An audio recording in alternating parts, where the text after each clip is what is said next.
overflows again, and we're thankful for that. Hi everyone, welcome back to Overflow Today. I'm Joseph Hanford, and we're talking today with Paul Copan, author of a great book called True for You, but Not for Me. It answers objections to the Christian faith. And Paul, I'd love to throw another one at you today, one that we hear sometimes about, as Christians, we like to share our faith and tell others about Jesus, and we hear sometimes, what right do you have to convert others to your point of view? Well, of course, the problem with that view is that that person is trying to convert you to his view that you shouldn't convert people to other views. And so it's an inconsistent stance. But I think it's important to understand why we tell people that we're Christians. We want to tell people that we found something good. We're like one beggar telling another beggar where to find bread. So it's not as though I'm acting as though I'm better than you. I'm just someone who is in great need, just as we all are. And so I'm passing on this good news that I hope you'll consider too. It's sort of like you find a great restaurant, you want to pass on the good news. It's not as though I'm saying I'm better than you because I go to this restaurant and you don't.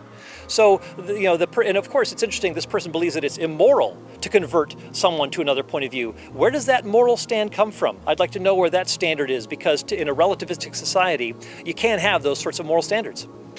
Well, the person who is saying, who are you to impose your moral values on others, is basically taking the stand of a person who believes that there are real rights and real wrongs and that you shouldn't do certain things. And so that person has this moral standard, and he's basically doing the same sort of thing that he's accusing the Christian of doing. Saying that certain things are wrong, that you shouldn't do them, you ought not to do certain imposing. Well, again, it becomes an authority on moral matters, and so he, in a sense, is throwing stones when he himself is living in a glass house himself. Paul, could you answer another one for us today? Sure.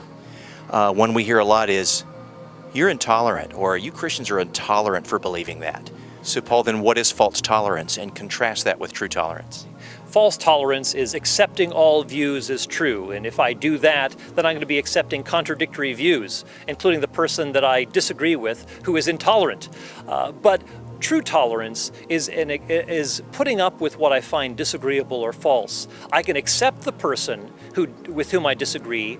I don't have to collapse my belief with the person, and because that person disagrees with me, then therefore I don't like that person. But rather I can say, we can disagree, we can agree to disagree, but we can still hang around and be friends.